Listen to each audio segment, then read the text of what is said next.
One day, when the folks were gone, Kenneth got a super idea. We got the bull in the barn and tied him up to the manger. He didn't act as if he liked it. He acted even worse when I got on his back. He even bellowed some when Kenneth took the lariat rope and tied me on. I really didn't like the idea too much either. Kenneth took the lariat rope and tied me on. Kenneth was not sure he could handle the situation, so he tied me on good by wrapping ropes around and around me and the bull. He must have done a good job. Part of his plan was to let the bull loose. He would hold the halter rope and let him buck in the corral. His idea went quite well until he untied the halter rope and it slipped through his hands really fast. The bull hit the barn door and it flew open. The rodeo was on. The bull sure bucked. He even went over to the manure pile and threw manure all over me. And Kenneth tried to rope him with another rope. When the bull tried to jump the gate, he got his feet caught in the wires. He stumbled and fell flat, belly down. How glad I am I was on the top side. He got up and bucked and ran out along the lane fence. He almost got into the barbed wires on both sides. It would have been hard on my legs if he had, because they were tied fast. Childhood memories. This is very vivid to me when that bull came bucking and running into the herd, and they stampeded. The bull and I were in the middle of the herd. Oh, happy day and happy hour.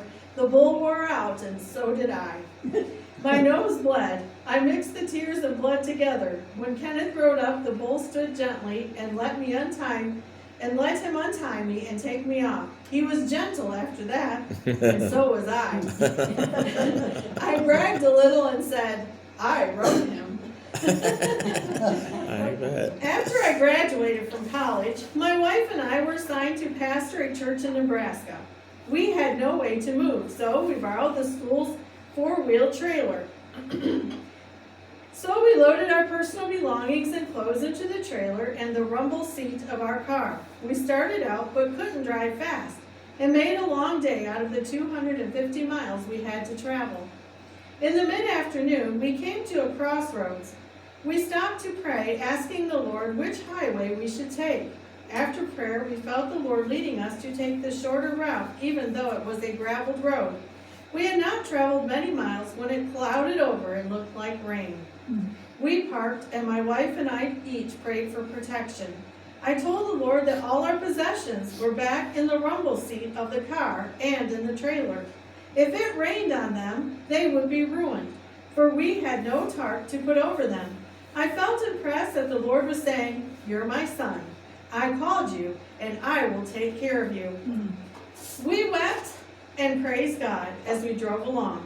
The reason for this was that it just rained on one side of the road. We do not believe one raindrop fell on our car and trailer. We made it to Nebraska with the sweet assurance that God will care for his children if they'll only trust him. Amen. A dear Indian man came by to help us unload. He also slipped $3 into my pocket. We had only 79 cents left. Now we had money to buy groceries for our supper and never would forget that miracle rain. Now, lesson 8. There was a prairie dog town in the pasture on our place. I think the prairie dogs, owls, and rattlesnakes all live in the same holes. About 3 blocks from our house, I saw a big rattler crawling. I ran up to try to kill it with my hoe. It got into a yucca plant. We called them soapweeds. I was poking around trying to get it to crawl out. When I looked up, it was about a foot above the soapweed. It was near striking distance of me. It frightened me so that I threw the hoe at it. The blade caught it a few inches below its head. The force of the hoe pulled the snake nearly out of the soapweed. I got my hoe and finished cutting the head off. It was so long and heavy that I dragged it home and put it in the barn. The next day I took Kenneth out to show him. I was afraid of him when he grabbed my arm and pulled me back. He yelled, "There's a snake in there!" I replied, "What? Well, that's what I'm going to show you," he said. This one is alive. I heard it buzz. An empty barrel was sitting on the edge of a 2-inch board. Kenneth knocked it over. A big western diamondback like the one I killed was coiled and buzzing. When we got it killed, we found it had a rattle with 14 joints and a button on its tail. The one I had killed had 11 joints and a button. It looked as if a few had been broken off. They claim rattlers gain 1 joint each year. These were the biggest snakes we ever killed. What Kenneth and I concluded was that I had dragged and made a trail that the rattler's mate could follow. A cowboy gave a good price for them. He skinned them and glued the skins on saddles. One day, a lady who attended our church, though not a Christian or a member, gave me a challenge. She said, Reverend Gail, if you will pray that my hens will start laying, I'll give you half the eggs. My reply was, I don't think I could do that. The Lord might feel I was praying selfishly. A week later, she came over with a big basket of eggs. She said, the Lord heard your prayer. Ever since I asked you to pray, every hen has laid every day.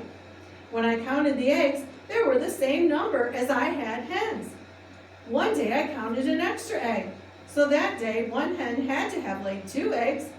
I tried to tell her the proposition was with her, the chickens, and the Lord. I had not prayed. I did tell her we were really enjoying the eggs. I could have told her there were so many that we had even sold some. This went on for many weeks. Eggs, lots of eggs. One day she came over with a small bucket of eggs. She looked very dejected. Finally she said, Reverend Gail, I have a confession to make. I thought I was giving you too many eggs, so I decided I would cut your share in half. Would you believe it? My chickens quit laying the very next day. You can see the few I got for the week. Again, she asked me to pray. I told her I had not prayed. I had thanked the Lord many times for the eggs, though. She said, I know you prayed, and you're trying to be humble. She left, and I can't tell you why, but her chickens started laying again. Until the day we moved to another church, we had eggs, lots of eggs.